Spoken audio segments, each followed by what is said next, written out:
Yeah, that's a really good point.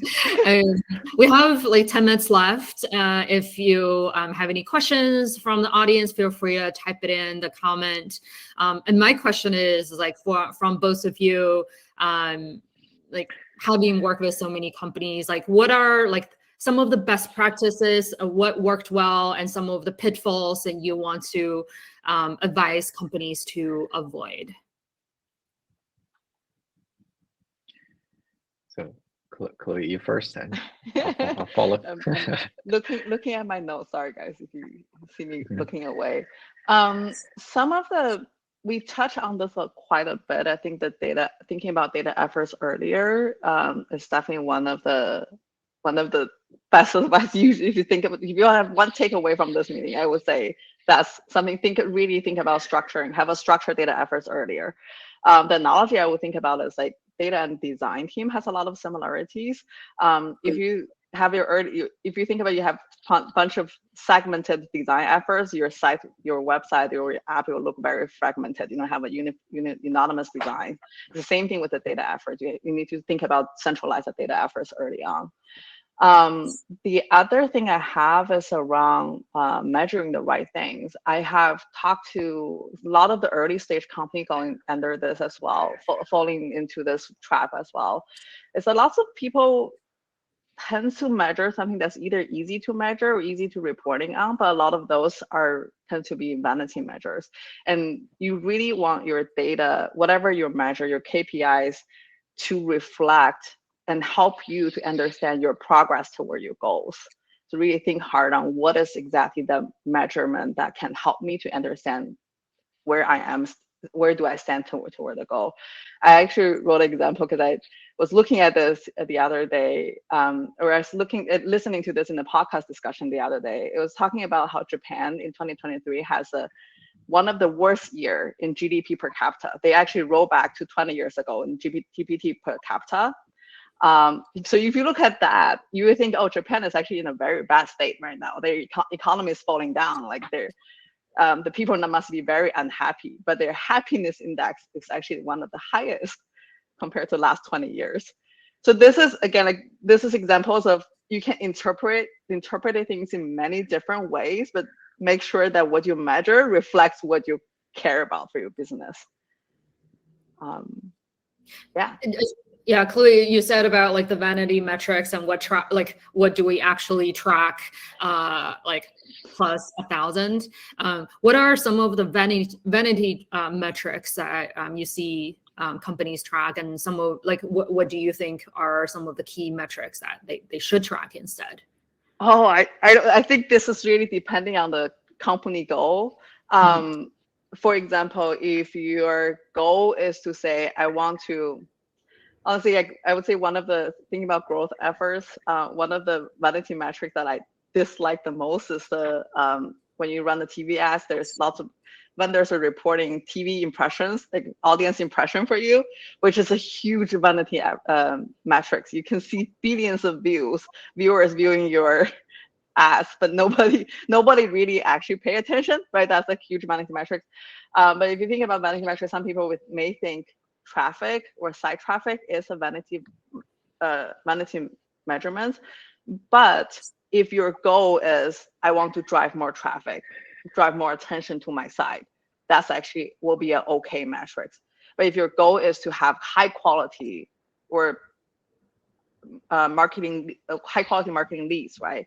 Then you need to track the quality, which is the retentions or the conversion rate.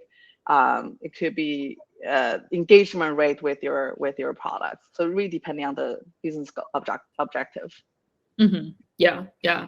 I agree. Plus one is like traffic is not by itself good or bad or vanity or not vanity.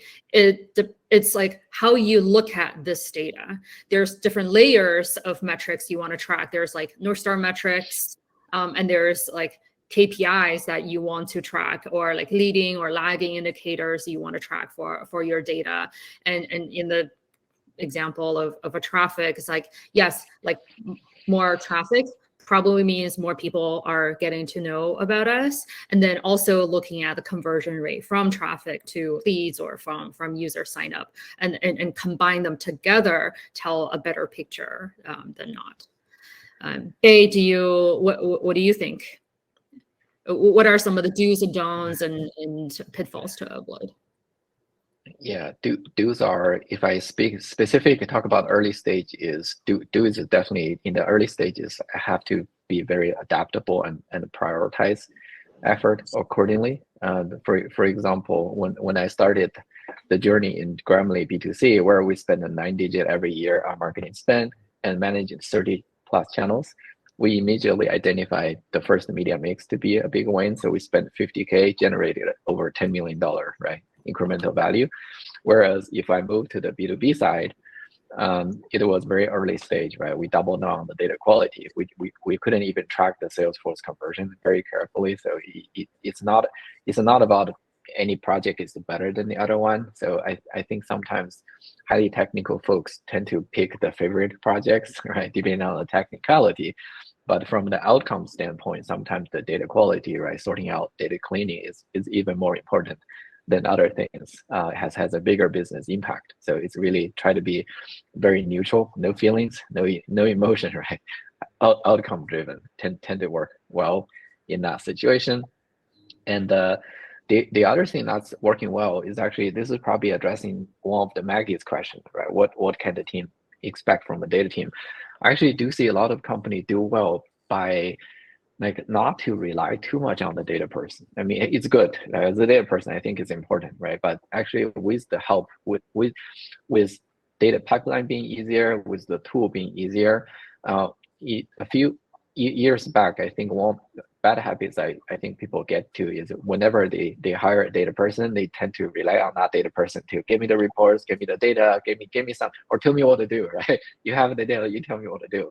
That's it kind of gets too lazy. But right now, a few startup, they do well is they don't hire a data person. Not trying to say this job family is going away, right? But there are enough of the means to let the business operator to wear the data head enough, so they can delay the process of hiring big engineer team and delay the process hiring a data science team and get the business going a little bit longer, and that tend to work well for very early stage companies too. So anything else? And the last thing is really adding the data infrastructure, right? It just yeah, I still think there is no playbook for the data team org, right? That was one, Chloe, right? Feel probably a good playbook material.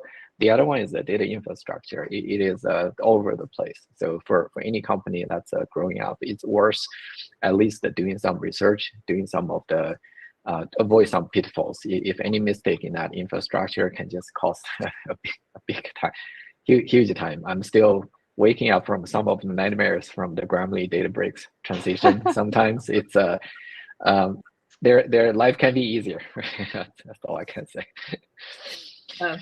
And the thing I would add is like advice for marketing leaders is like have data hire be one of your first hires. It's like if I think about like how I hire for a very early stage is like product marketing, growth marketing, data was like my third hire. So it was like very important, probably at the same time as the growth person. And then for like growth stage and more mature stage, I would want to have dedicated data people, like regardless who they ultimately report to, I want a dedicated resource for data. And that's how important that is.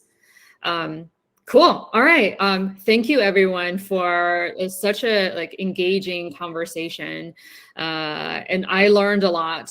It's great to have both Bei and Chloe. So next week we'll continue at the same time, also in the same format. So hopefully all of you can join the conversation as well. Thank you. Amazing. Thank you, everyone. All right. Thank you, everyone. Thank you. Have a good weekend.